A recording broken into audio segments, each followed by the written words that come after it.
পুরুলিয়াতে এই ঘটনাটা ঘটেছে। হ্যাঁ, ছেলে বৌমা আর নিজে। তা যাই হোক, তা সে যেমন দেশ পাড়াগায় কাজকর্ম করে সব সেরকমই হচ্ছে, কিন্তু মিন টাইম ওই বউটার কলেরা হয়েছে।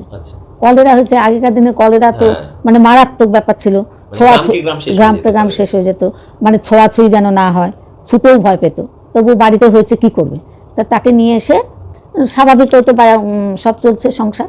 তা একদিন এক সাধু এসেছে, সাধু যেই উঠানে এসছে সঙ্গে সঙ্গে বউটা সাধুটাকে দেখেই অমনি ঘরের মধ্যে চলে গেছে। আর সাধুও এক ঝলক দেখেছে, এক ঝলক দেখেই সাধু সন্দেহ হয়েছে। তখন শাশুড়ি বারান্দায় ছিল, বলছে উনি যিনি ঘরে গেলেন উনি কে? বলছে আমার বৌমা।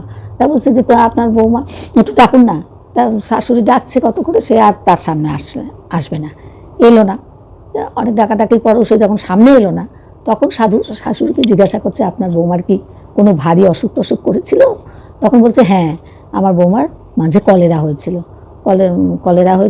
প্রায় মরা অবস্থা। তখন সাধু বলল ঠিক আছে, আমি অমুক দিন আসবো, হ্যাঁ অমুক দিন আসবো, আমি দেখবো কি ব্যাপার। তার সত্যি আর একদিন এসে তারপরে ওরকম জোর করে, সে তো সাধুর সামনে আসবে না, কিন্তু জোর করে তাকে বসিয়ে সাধুর যা মন্ত্রতন্ত্র পড়ার পর চলে যাওয়ার পর বডিটা যখন পড়ে আছে, তখন দেখছে সেটা পছন্দ হয়ে গেছে।